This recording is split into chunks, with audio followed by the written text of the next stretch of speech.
गुरुदेव सियाग सिद्ध योग ध्यान की विधि। आरामदायक स्थिति में बैठ जाएं और कुछ समय के लिए गुरुदेव के चित्र को ध्यान से देखें। अब आंखें बंद कर लें और गुरुदेव श्री रामलाल जी सियाग के चित्र को अपने आज्ञा चक्र पर, जहां बिंदी या तिलक लगाते हैं, देखते हुए गुरुदेव से 15 मिनट की अवधि के लिए ध्यान स्थिर करने की प्रार्थना करें। अब गुरुदेव के चित्र को आज्ञा चक्र पर देखते हुए साथ ही संजीवनी मंत्र का मानसिक जाप बिना होंठ और जीभ हिलाए करते हुए ध्यान करें। इस दौरान यदि आपको कोई यौगिक क्रिया हो तो घबराएं नहीं, ना ही उसे रोकने का प्रयास करें। ध्यान की अवधि पूर्ण होते ही यह क्रियाएं स्वतः बंद हो जाएंगी। इस विधि से सुबह शाम हल्के पेट नियमित रूप से केवल 15 मिनट का ध्यान करें और संजीवनी मंत्र का मानसिक जाप हर समय करें। कुछ विशेष ध्यान रखने योग्य बातें। संजीवनी मंत्र का मानसिक जाप अपने दैनिक कार्य करते हुए अधिक से अधिक करें। संजीवनी मंत्र के साथ किसी और मंत्र का जाप नहीं करना है। इस मंत्र को कभी भी लिखकर या बोलकर किसी को नहीं बताना है। तांत्रिकों से नहीं मिले और ना ही उनके दिए हुए डोरे या ताबीज आदि पहने। यदि पहना हुआ है तो यह साधना शुरू करने से पहले निकालकर फेंक दें। अब शक्तिपात दीक्षा के लिए गुरुदेव की दिव्य वाणी में संजीवनी मंत्र ध्यान से सुनिए और उसके पश्चात 15 मिनट ध्यान करें। आप भी जो है ना, जो मैं मंत्र बताऊंगा उसको बोल कर या इशारे से किसी को नहीं बताओगे। रहता सिंह कहा ना, अब कैसे छूटे नाम रट लगी। किसकी लगी नाम रट? राम के लगी, कृष्ण की लगी, ये रोक लगी हुई थी गुरुओं के। और उसका मानसिक जप करना, समझे। वो मंत्र बताओ, एक बीज मंत्र है वो। अब बरगद का पेड़ का बीज राई के दाने जितना होता है, किलोमीटर में फैलेगा, उसका होता है एक शब्द क्लीन शब्द, क्या आगा ला में मिला हुआ बड़ी एक ही मात्रा और बिंदी, उसका उच्चारण होगा क्लीन। गा की ध्वनि निकलेगी पीछे। आप अंग बोलो, यहां स्ट्रोक लगता है, अंग बोलो। कभी मनी बोल के देखो, अंग बोलो तो यहां स्ट्रोक लगता है। तो इसमें क्लिंग बार बार आएगा। अब वो लय नहीं बनती क्लिंग एक में, तो हमारे ऋषियों ने इसको जपने का तरीका बताया, cling Krishna cling, cling Krishna cling. क्री लगनी चाहिए, क्रय नहीं क्री। एक ही मात्रा नहीं लगेगी तो राधा तक तो शामिल नहीं होगा, और राधा बिना कृष्ण आधा। तो ये राधा और कृष्ण का मंत्र है।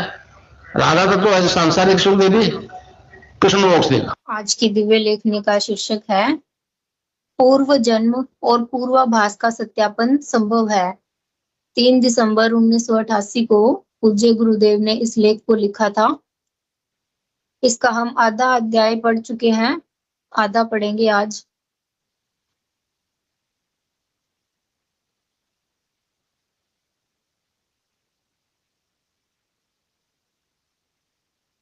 जय गुरुदेव। गुरुदेव कहते हैं, जब तक धर्म का असली स्वरूप प्रकट नहीं हो जाता है, इस क्षेत्र में प्रगति और शांति असंभव है। श्री अरविंद ने मृणालिनी देवी को पत्र लिखा था, ईश्वर यदि है तो उनके अस्तित्व को अनुभव करने का, उनका साक्षात्कार प्राप्त करने का कोई न कोई पथ होगा। वह पथ चाहे कितना भी दुर्गम क्यों न हो, उस पथ से जाने का मैंने दृढ़ संकल्प कर लिया है। हिंदू धर्म का कहना है कि अपने शरीर के अपने भीतर ही वह पथ है, उस पर चलने के नियम भी दिखा दिए हैं। उन सब का पालन करना मैंने प्रारंभ कर दिया है। 1 माह के अंदर अनुभव कर सका हूँ कि हिंदू धर्म की बात झूठी नहीं है। जिन जिन चिन्हों की बात कही गई है, मैं उन सब की उपलब्धि कर रहा हूँ। महर्षि अरविंद के अनुसार उस पथ पर चलकर हर प्राणी सिद्धि प्राप्त कर सकता है। इस पथ पर चलने के अधिकारी स्त्री पुरुष दोनों बराबर के हकदार हैं। मेरी प्रत्यक्षानुभूतियों के अनुसार भी एकमात्र यही रास्ता है जिस पर चलने से ही उस परम धाम तक यात्रा संभव है।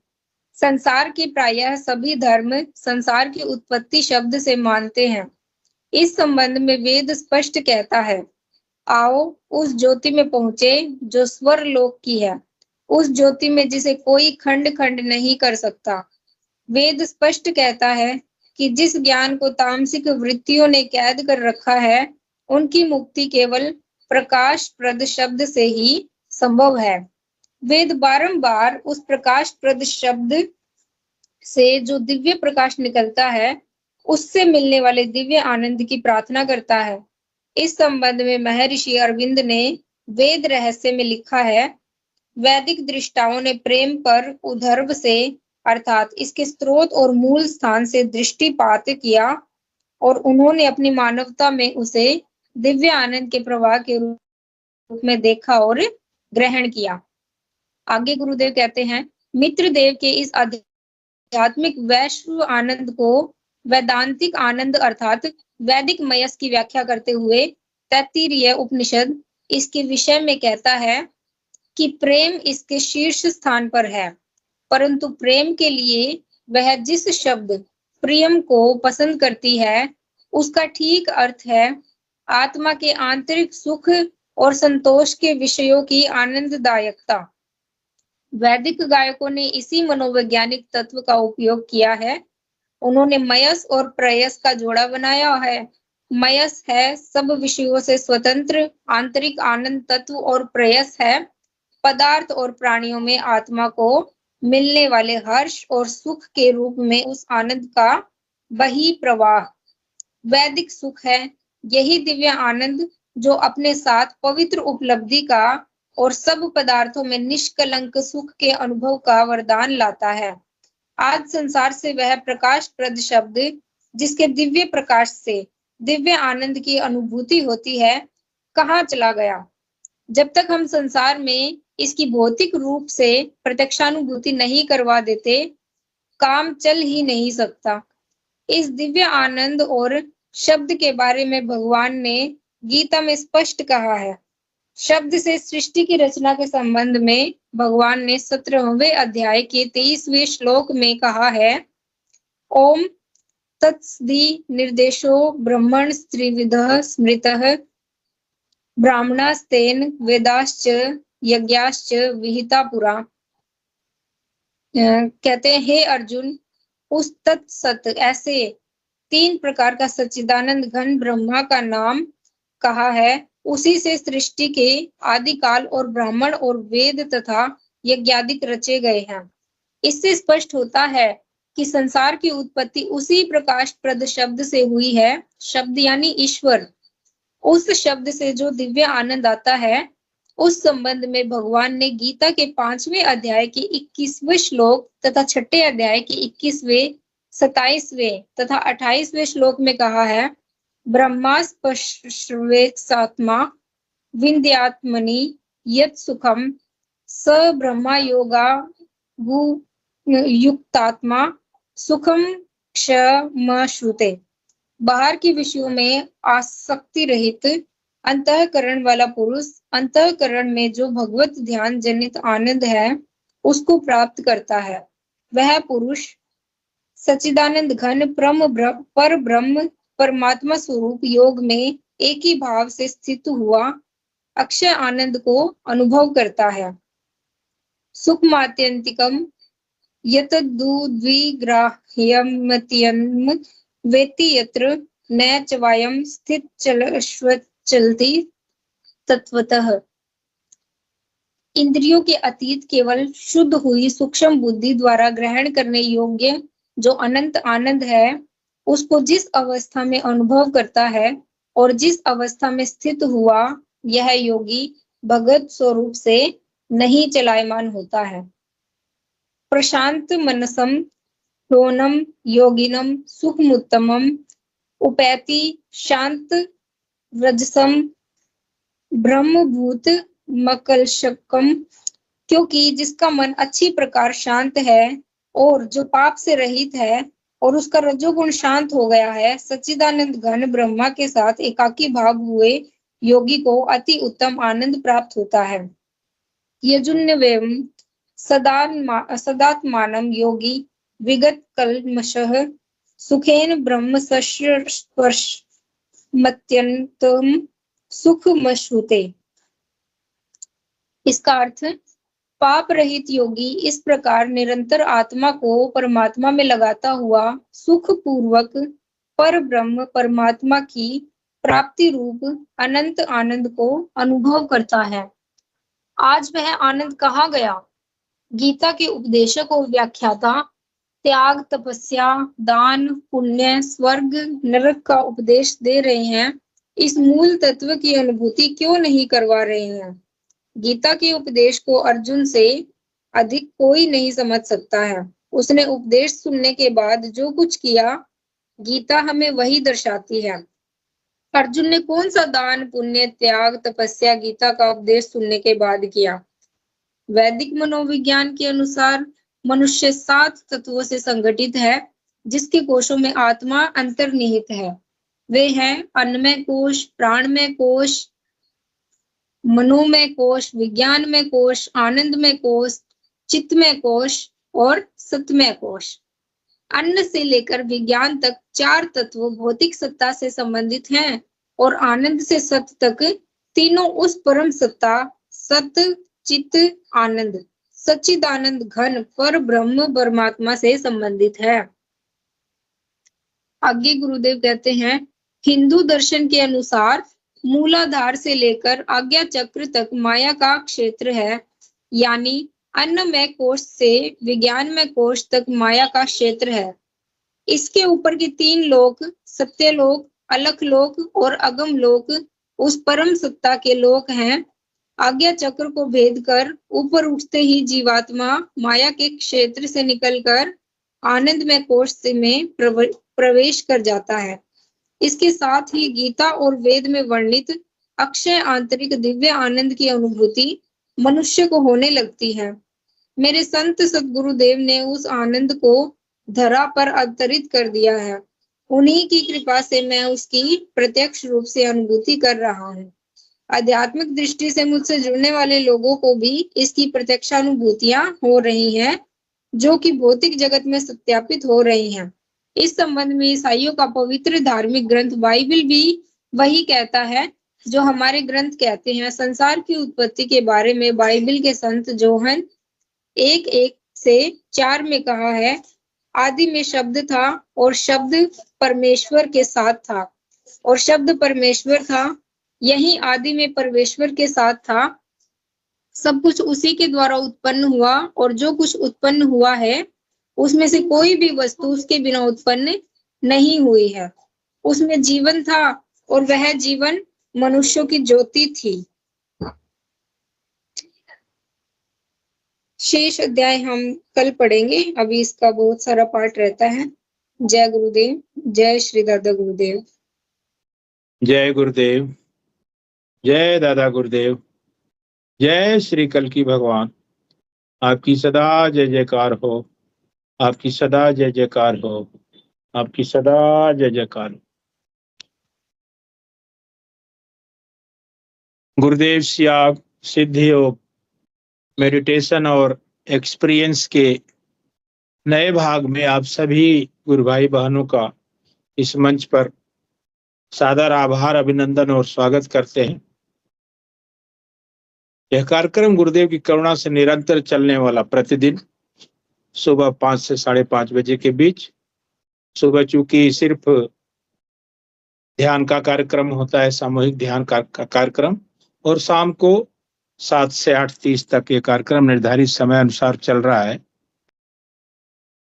7 से 7:25 तक गुरुदेव के दिव्य दर्शन की जानकारी गुरुदेव अपनी दिव्य वाणी में देते हैं कि सिद्ध योग क्या है, आपके जीवन में कैसे बदलाव ला सकता है, बदलाव लाने का तरीका क्या है, और सारी जानकारी गुरुदेव अपने दिव्य वाणी में देते हैं।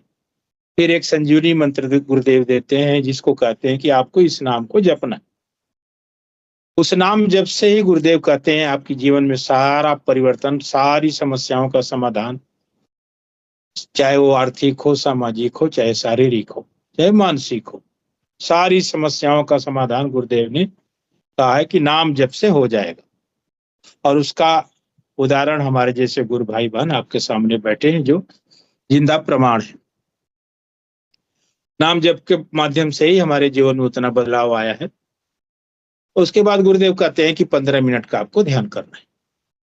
15 मिनट का ध्यान में गुरुदेव कहते हैं कि जो भी अगर यौगिक क्रिया होगी उससे आपको घबराना नहीं। यौगिक क्रिया मातृशक्ति कुंडलिनी करवाती है, आप चाह करके न कर सकते हैं न उसको रोक सकते हैं। उसके बाद फिर 7 से 7:45 तक ध्यान का कार्यक्रम होता है सामूहिक, जिसमें इस मंच पर बहुत सारे गुरु भाई बहन दूर दराज से देश विदेश से भी जुड़ते हैं।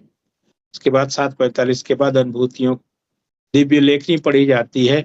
चाहे गुरुदेव जो भी अपनी लेखनी में लिखते हैं उसको यहाँ पे बताया जाता है गुरुदेव ने अपने जीवन में क्या क्या लिखा है, क्या क्या बताया है, क्या क्या हमें अपनाना है, क्या करना है। उसके बाद लेखनी के बाद फिर सामूहिक एक चर्चा की जाती है। सारे गुरु भाई बहन अपनी अनुभूतियों को साझा करते हैं। मंच पे कोई भी गुरु भाई बहन अपनी बात को रखना चाहते हैं तो आपका स्वागत है। ममता मीना जी, आपका स्वागत है, अपनी बात को रखिए और मंच की शोभा बढ़ाइए। जय गुरुदेव बहन। जय गुरुदेव। बहन कोई इशू ना हो तो कैमरा भी खोल लें अपनी। जी मैं यहाँ बाहर हूँ कहीं पे। कोई बात। देखिए हमारा काम है अनुरोध करना, आपका काम है स्वीकार करना ना करना, वो गुरुदेव की मर्जी के ऊपर निर्भर करता है। बस कोई बात नहीं, आप अपनी बात रखिए। जी जय गुरुदेव, जय दादा गुरुदेव। जय गुरुदेव। मेरी अभी की अनुभूति है गुरुदेव। ये बताएं। ध्यान के दौरान जैसे कि बहुत अंधेरा था और फिर मतलब एक एक दीपक जले, ऐसे कर करके वो 10 दीपक हो गए। वाह वाह।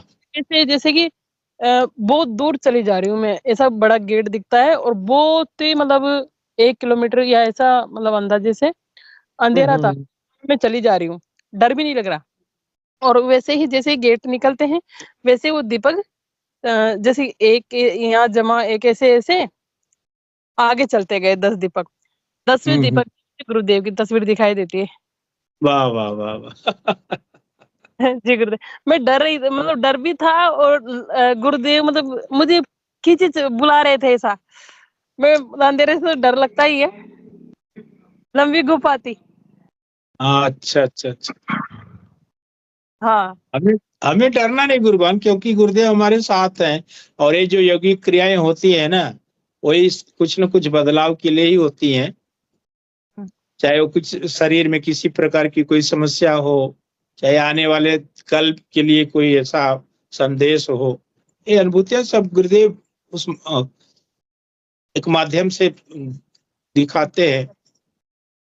और जिनको अनुभव हो रहा हो तो और बहुत सौभाग्यशाली है कि जिनको ऐसी सारी अनुभूतियां हो रही हैं। एक तस्वीर भी थी गुरुभाई, पर उसमें वो तस्वीर खाली थी, उसमें कोई चित्र ही नहीं था। हाँ। जी गुरुभाई, तस्वीर खाली थी, गुरुदेव के पास ही थी। अच्छा। ये सब गुरुदेव, ये सारे अनुभव गुरुबान हम लोगों के समझ से तो बहुत ऊपर की चीज है कि गुरुदेव क्या दिखाना चाहते हैं, क्या करवाना चाहते हैं। वो तो करुणा अवतार है, उनकी करुणा जिस पे बरसे वो माला माल हो जाता है। जी गुरुभाई, रह गई बस। हाँ मैं बोला मैं राज क्या है खाली तस्वीर का, तो मतलब बताते हैं गुरुदेव, कोई बात तो रखते नहीं है, समय आने पर वो बताएंगे उस तस्वीर में। जी बिल्कुल जी गुरुभाई। वही ना, मैं बोल रहा था कि उनकी करुणा का बार वो समझ में नहीं आता कि वो क्या करना चाह रहे, क्या दिखाना चाह रहे। जी गुरुभाई, हमें तो बस उस क्षण का आनंद लेना है कि जो गुरुदेव दिखाते हैं, सुनाते हैं, जी अब जैसे मैं आपको अपना अनुभव बताऊं गुरबहन, मैं सभी को इस मंच के माध्यम से बताना चाहूंगा कि स्पेशली जब संडे आता है, रविवार का दिन आता है, क्योंकि नाद मुझे तो बहुत सुनाई देता है, लेकिन रविवार के दिन ये नाद का जो साउंड, जो वॉल्यूम है ना, बहुत ज्यादा बढ़ जाता है और ये दिन भर रहता है, इतना ज्यादा रहता है कि जैसे लगता है कि ये संडे वाला दिन मेरे लिए एकदम गुरमय हो जाता है। जी उसका एक विशेष कारण है, जैसे सुबह बच्चों का भी कार्यक्रम आता है, उसमें मैं भाग लेता हूँ। उसके बाद छुट्टी वाला दिन है, ऐसे ही घर पे बैठे हैं तो गुरुदेव का प्रवचन लगा लिया, कोई भजन लगा लिया, उसके साथ मतलब वो भाव दिन भर गुरुमय ही रहता है। जी गुरु भाई। तो नाद वाला जो मेरे साथ चमत्कार है ना, समझ से परे है। मैं कभी कभी तो गुरुदेव की तस्वीर के सामने जा करके खड़े होकर रोता हूं, प्रभु आप नहीं होते दुनिया में, अगर आप नहीं मिले होते तो मेरा क्या होता। सही है गुरु भाई। मतलब रहता है ना कि हम हर चीज से परेशान, लेकिन गुरुदेव के शरण में तो ऐसा कुछ है ही नहीं। जी मतलब मैं कहने का तात्पर्य ये है कि जैसे कि हम बाहर है, जैसे कि बुद्धि प्रकाश गुरु भाई है ना, वो जिया जी, तो उनके गांव है, मैं यहीं आई हुई हूँ दीदी के साथ। अच्छा अच्छा। मतलब जी उनके यहीं आई हुई हूँ भाई, दीदी को थोड़ा मतलब मेरा मतलब सपोर्ट बच्चों को इनको बिल्कुल जरूरी है बहन, ऐसे ही समय में तो जरूरत पड़ती है, बिल्कुल जरूरी है, बिल्कुल जरूरी है। जी। तो अभी कल भी मैं बिल्कुल दीदी जरूरी, के साथ अगर रावत बाटा दीदी के साथ वो टाइम एक्सपेंड करेंगे, तो ऐसा बिल्कुल लग रहा है। हम शाम सुबह ध्यान करते हैं गुरुदेव का, तो मतलब दिमाग बिल्कुल। में कोई थोट टेंशन है ही नहीं, आस पास हर चीजें मतलब दिखाई देती है सब। क्या करेंगे दीदी? अपने देवांशी बोल रही थी ना, जी जी जी। जो चीजें मतलब इतनी खुशी मिल रही थी कि कुछ भी दूर नहीं है उनके पापा। तो ये बिल्कुल। जी गुरु अब भाई। देखिए गुरुबहन, विधि के विधान को तो कोई बदल नहीं सकता ना, जी उसके साथ तो हमें रहना ही पड़ेगा, समझौता करके चलना ही पड़ेगा। ईश्वर की लीला है, कहीं लेता है तो कहीं उससे ज्यादा वो दे देता है, और वो समझ से परे है गुरुदेव की लीला क्या करेंगे क्या नहीं करेंगे। जी गुरु भाई। जय गुरुदेव। जय गुरुदेव। आपका बहुत बहुत धन्यवाद, आप मंच पर आई, अपनी बात को रखा, अपनी अनुभूतियों को आपने रखा है, उसके लिए आपको विशेष धन्यवाद। जय गुरुदेव। जय गुरु। और कोई गुरु भाई बहन अपनी बात को रखना चाहते तो हृदय से अभिनंदन है मंच पर। जय गुरुदेव सभी को। जय गुरुदेव गुरु भाई जी। जय गुरुदेव। मेरा तो बस यही था गुरु भाई, अभी 3-4 दिन से मैं यूं सोच रही थी कि भी है ना मैं ध्यान नहीं करूंगी, मंत्र जब ज्यादा करूंगी, इस लालच में कि मेरा अपने आप ध्यान लगने लग जाए, पर अच्छा फिर अच्छा। वो तो नहीं हुआ। कि है ना, मैं इतना मंत्र जब करूंगी कि मेरा अपने आप ध्यान लगने लग जाए, और वही गुरुदेव वो कहते हैं ना कि भाई जिसको जप रहे हो उसी में परिवर्तित हो जाओगे, मतलब हाँ मैं और ज्यादा अपने चेतन हो जाऊंगा। तो हाँ उस हाँ। चक्कर में मैं तो मैं क्या हुआ भाई, मंत्र जब तो चला मेरा, लेकिन नींदें मेरी हराम हो गई, रात को नींद नहीं आए यूं, और पता नहीं क्या चला गया मेरी जिंदगी से, मतलब एक वो ध्यान करने की आदत हो गई थी, तो ध्यान करने के बिना बिल्कुल भी मन नहीं लगता। और आज फिर ध्यान किया तो 3-4-5 दिन की योगी क्रिया इकट्ठी होगी मेरे को वाह सारी, वाह। मतलब इतनी फिर बताइए, बुरी योगी बताइए क्रिया फिर वो कौन कौन सी क्रिया हुई है, बताइए उसको, बताइए। कि जैसे मुझे सर्वाइकल था ना, तो बहुत हद तक तो ठीक हो गया, बिल्कुल थोड़ा बहुत बचा है, तो उसकी एक तो मेरे को बहुत बुरी वाली योगी क्रिया होती है, हाथों की मतलब गर्दन की ऐसे जोर से हिलती है, आगे पीछे ऐसे पटक पटक। एक पैरों की योगी क्रिया है, बहुत तेज तेज पैरों की, मतलब ऐसे मैं तो नीचे हो जाती हूँ, पैर ऐसे ऊपर और ऐसे दीवार पे लग जाते हैं, मतलब अलग ही तरीके का योग होता है एक। हाँ, पैरों की भी ज्यादा होती है और एक गर्दन की ज्यादा होती है, हाथों की अलग अलग ऐसे दोनों मुड़ जाते हैं हाथ, दोनों एक दूसरे के अंदर डाल लेती हूँ, मुड़ जाते हैं हाथ, मतलब दोनों ही, मतलब बिल्कुल कमर के जितने भी योग हो सकते हैं सारे करवा देते हैं गुरुदेव। हाँ और वो ध्यान करने के बाद जो मुझे शांति मिली, सुकून मिला, कि मैंने कहा गुरुदेव माफ करना, मैं कभी ऐसा नहीं करूंगी, आपने जो 2 काम दिए हैं वो मैं डेली करूंगी, चाहे वही मैं 10 करना है, मिनट बैठूं, लेकिन ध्यान जरूर लगाऊंगी। वही करना। गुरुदेव ने कहा है कि भाई आपको 2 ही काम करने हैं। गुरुदेव ने कहा कि हो सके तो प्रचार करो, लेकिन गुरुदेव ने 2 ही मुख्य चीज कही है कि आप नाम जपो। सबसे ज्यादा गुरुदेव ने नाम पर फोकस किया है, और दूसरा कहा है कि आप ध्यान कर लो। ध्यान के दौरान आपको यौगिक क्रियाएं होगी, और यौगिक क्रियाएं शारीरिक समस्याओं को मिटाने के लिए, शारीरिक जो भी रोग है उसको दूर करने के लिए यौगिक क्रियाएं होती है। अभी आज हम सुबह ध्यान कर रहे थे 5 बजे 5:30 बजे। तो आजकल गर्मी बहुत ज्यादा है, बहुत ज्यादा है, कुछ ज्यादा ही गर्मी, इतनी गर्मी है कि जिसका वर्णन नहीं कर सकते। बिल्डिंग के फ्लोर पे पैर रखने पे मतलब उसमें तपिश महसूस होती, गर्मी महसूस होती है। तो एसी चला करके हम, मैं, मेरी पत्नी और मेरा बच्चा, तीनों लोग एक ही जगह सो रहे थे। जैसे हम ध्यान करने लगे तो एक 5 मिनट के बाद पत्नी जी का ताली लगी बजने। हम की बाप रे, 5:30 बजे जो सुनेगा वो कहेगा क्या हो रहा है इसके घर में। क्योंकि वातावरण 5:30 बजे तो एकदम शांत रहता है ना। तो बोला प्रभु आपकी महिमा का क्या हम वर्णन करें, सब क्या कराते हैं। ऐसा मेरे साथ भी होता है गुरु भाई, जब ध्यान में योगिक क्रिया होती है तो आवाजें आती है, हाथ जोड़ मतलब ताली बजाने की, पैर ऐसे मैं दीवार पे मारने लगती हूँ। कोई ये सोचेगा ये क्या कर रही है ये पागल वागल तो नहीं होगी, क्योंकि दूसरा तो यही सोचेगा ना। नए लोगों के लिए तो एकदम अद्भुत है ना बहन।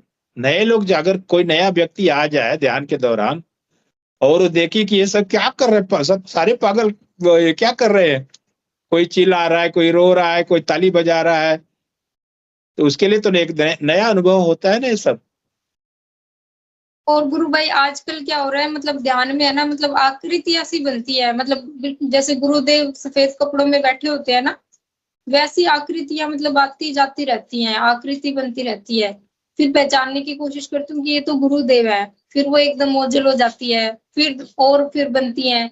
फिर कभी मतलब हल्का सा मतलब दो पहाड़ सा दिखता है, कोई उधर प्रकाश दिखता है, मतलब अच्छा लगता है ध्यान करना। मतलब अंदर से भी यूं आ रहा है कि गुरुदेव चाहते हैं कि भी तू ध्यान मत छोड़, ध्यान तुझे करना है।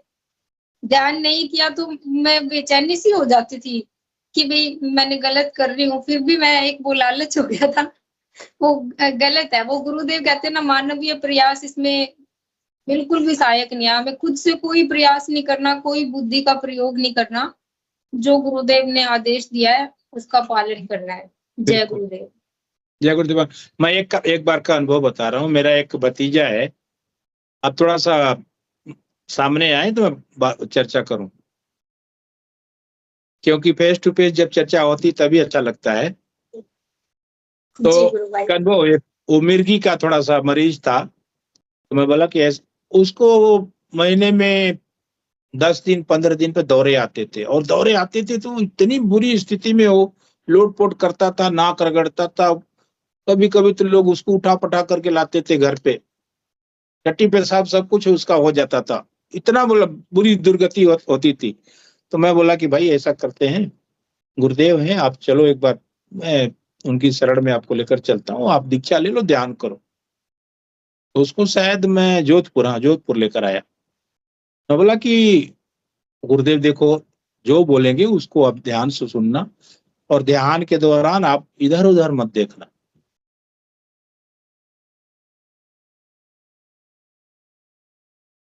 तो वो किया क्या कि जैसे ही गुरुदेव ने बोला कि ध्यान करो, वो ध्यान नहीं किया, देख रहा है, इधर उधर देख रहा है कि क्या हो रहा है। जब सब ध्यान खत्म हो गया तो मुझसे पूछता, भैया ये गुरुदेव भूत वालों को ज्यादा ध्यान करवाते हैं क्या, यहाँ भूत वाले ज्यादा आते हैं क्या? लोहे की, मैं बोला ये भूत वाला क्या होता है? अरे बोलता हमारे यहाँ एक मंदिर है, वहां पे बहुत सारे भूत वाले जाते हैं, तो वहां पे ऐसे ही चिल्लाते नाचते गाते हैं। बोला नहीं भाई, अंदर से क्रिया होगी, आप जब ध्यान करोगे तो आपको भी ऐसा होगा। बोलता है ऐसा कि मैं तो सोचा कि ये सारे भूत यहाँ पे खेल रहे हैं। बोला नहीं, ऐसा कुछ नहीं, अंदर की क्रिया होती है, यहाँ पे मातृशक्ति कुंडलिनी करवाती है।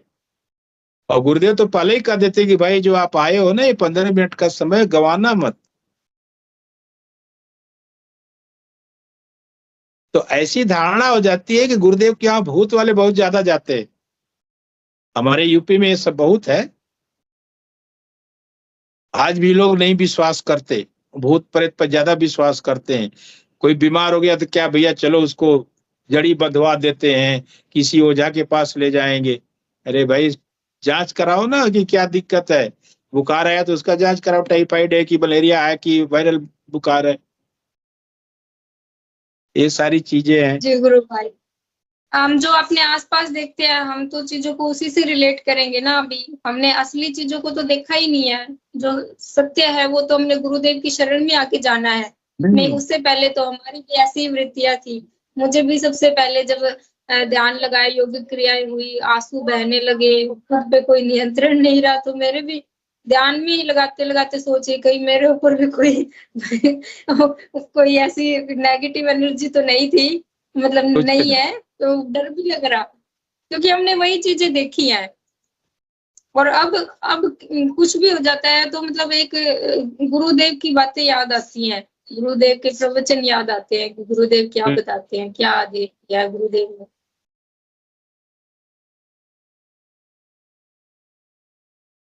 जय गुरुदेव गुरु भाई। माया गांधी जी को स्पॉटलाइट किया गया है, मेघराज जी को स्पॉटलाइट किया गया है। कृपया अगर मेरी बात आप दोनों लोगों तक पहुंच रही है तो निवेदन है कि आप मंच पर आए और अपनी बात को रखें, मंच की शोभा बढ़ाएं। जी गुरुपाद, जय गुरुदेव आपको। जय गुरुदेव, जय गुरुदेव, जय गुरुदेव। गुरुपाद, मैं आपसे एक निवेदन करूंगा कि एक संक्षिप्त सा अपना परिचय दे करके कि कहाँ से हैं, गुरुदेव के सानिध्य में आपका कब से आना हुआ, और सानिध्य में आने का कोई कारण, कोई समस्या अगर हो तो भी जरूर आप उसका वर्णन करें। जी, मेरी तो कोई समस्या नहीं है। मैं बहुत ठीक ठाक हूँ। मैं 2009 से जुड़ी हुई हूँ। और जी गुरु भाई, देखिए मेरे घर में मैंने सिर्फ गुरुदेव जी की ही फोटो रखी है। ये पूजा में गुरुदेव की जितने भी शिष्य हैं वो गुरु में हो जाते हैं बहन, गुरु के अलावा हमें और कुछ सोचता ही नहीं। जी, आपने देखा है मेरा घर का देवस्थान है। जी जी, गुरुदेव और दादा गुरुदेव की फोटो है। बहुत बढ़िया, बहुत बढ़िया। आप कहाँ से जुड़ती है गुरुबान? जी, मैं सूरत से जुड़ती हूँ। अच्छा, अभी सूरत से जुड़ी है फिलहाल? सूरत, हाँ फिलहाल नहीं, मैं सूरत प्रॉपर सूरत में ही मैं रहती हूँ। और अच्छा, जन्म स्थान मेरा सूरत ही है। अच्छा, मेरा तो इतना बढ़िया अनुभव है ना कि आप लोग सुनोगे तो दंग रह जाओगे। अरे सुनाइए ना, आप जैसे ही साधकों की तो जरूरत होती है यहाँ पे। 2022 में क्या हुआ कि मेरे घर, हम लोग भाड़े के घर में तभी रहते थे, हमारा ये फ्लैट जो है बन रहा था, तो भाड़े के घर में लोग रहते थे। तो मेरा घर वाला है ना, तो मैंने उनको बोला कि आप ये मंत्र उठते बैठते, क्योंकि उनको वो लीकर उनको पीने की आदत है, तो अच्छा, मैंने अच्छा, आप एक के बदले 2 बॉटल पियो, पर आप ये मंत्र जप करो। तो बोला कौन सा? मैंने बोला क्लीं कृष्ण क्लीं। तो वो बोलते नहीं क्लिंग नहीं आता है, क्लीं म आवे। मैंने बोला नहीं क्लीं घ। बोले क्लीं म। बोले क्लीं घ। ऐसे हमारी बहुत बहस टूटू में हो गई। फिर उनको उसी दिन रात को ऐसा सपना आया कि ये हमारी जो बहस चल रही थी, तो वो बहस उन्होंने सपने में देखी। तो उन्होंने ऐसा देखा कि मेरी उनकी हमारी दोनों की बहस में मैंने आत्महत्या कर दी। अच्छा। फिर मेरा लड़का तब मेरे मुझसे बहुत अटैच था। मेरा लड़का अभी 37 साल का है। वो जी जी, बहुत मम्मी करता था अभी तक। अभी गए साल ही उसकी शादी हुई। तभी से वो कहते हैं ना, हमारा कर्म फल जो हमें भुगतना पड़ता है। तो मेरा कोई पिछले जन्म का कर्म पाका था, इसकी वजह से पहले ही महीने से, यानी पहले ही दिन से मेरे घर में जो मेरे बड़ीलों का, बुजुर्गों का अपमान हुआ, उसकी वजह से लड़ाई झगड़ा हुआ था। फिर मेरे लड़के ने मुझसे लड़ाई झगड़ा शुरू कर दिया। तो मैंने बीच में फोन किया, आपसे बात की थी। तो वो पहले मुझसे बहुत अटैच था, तो वो भी उसने जैसे सुना कि मैं मर गई, तो उसने भी आत्महत्या कर दी, वो भी मर गया। फिर हम लोगों की ननामी लेके सब लोग इकट्ठा हो गए। उन्होंने सपने में देखा ये सब लोग इकट्ठा हो गए। वो हम लोगों को बांध के अर्थी बना के हमको लेके जा रहे हैं, वो आगे चल रहे हैं, वो डोनी पकड़ के जो चलते हैं ना, वो उन्होंने वो भी देखा कि वो डोनी पकड़ के चल रहा है। मैंने बोला कि ये कृष्ण है, वो कल्कि है, वो तो बहुत ज्यादा, वो कहते हैं ना कि एक बार नारद जी को भी ऐसी ही माया दिखाई थी।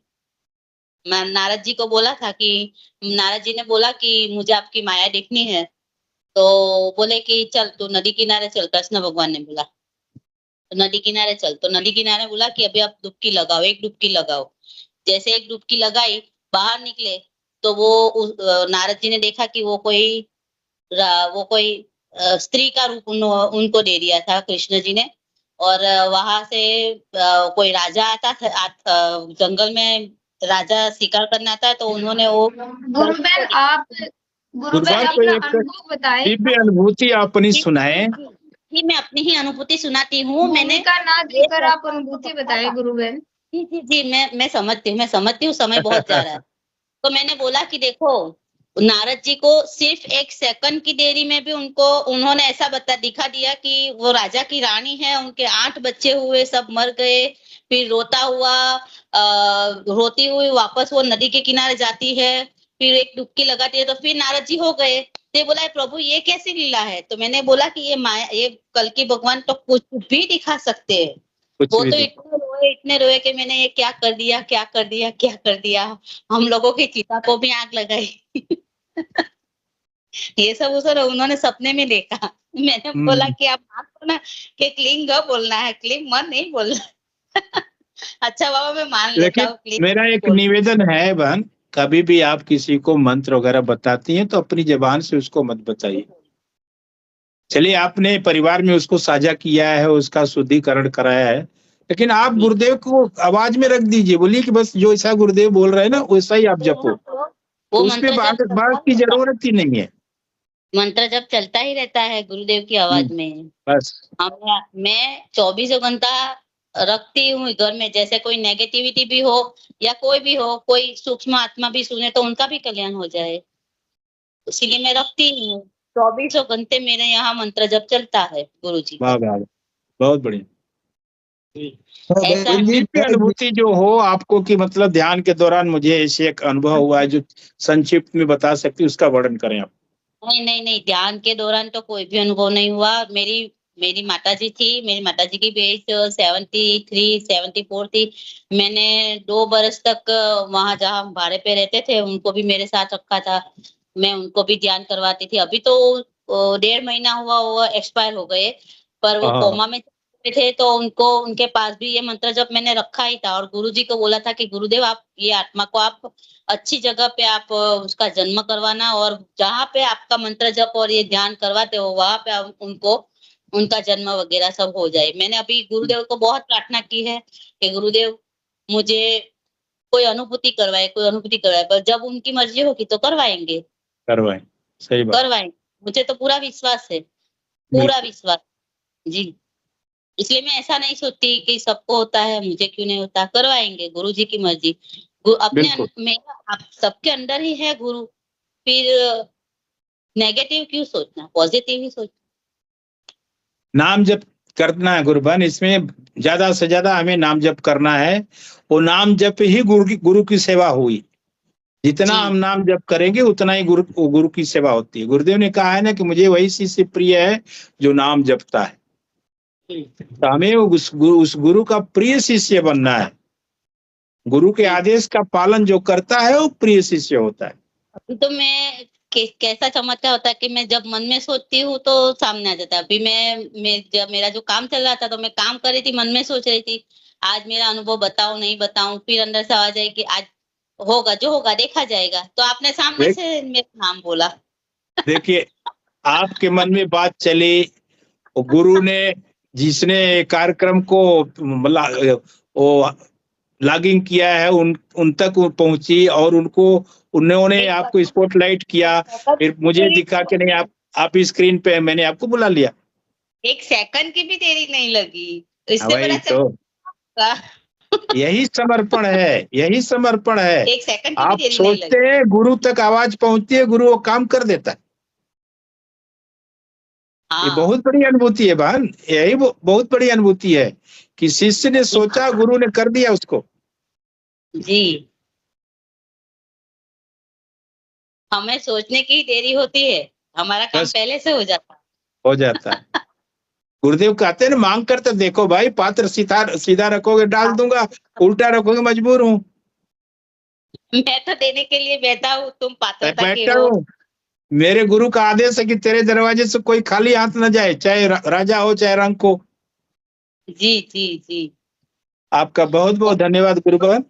मैं जी, अब इस कार्यक्रम वो और जो कुछ बोलते आपको हैं बताना है? जी, और कुछ बताना चाह रहे हैं आप? नहीं, वो जो बोलते हैं वो सोने की लकीर है। बिल्कुल। वो जो मैं बोलते हैं वो जी लकीर है। इस कार्यक्रम को गुरुदेव के श्री चरणों में समर्पित करने के लिए इंगू जी गुरुभाई से निवेदन करूंगा, कृपया मंच पर आए और इस कार्यक्रम को आप गुरुदेव के श्री चरणों में समर्पित करें। जय गुरुदेव गुरुभाई जी।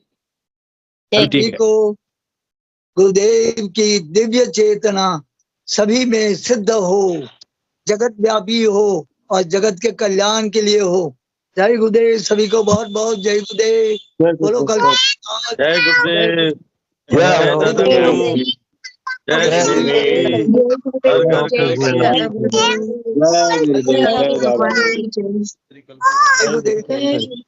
जय गुरुदेव, जय गुरुदेव सभी को, जय दादा जय श्री गुरुदेव। सब और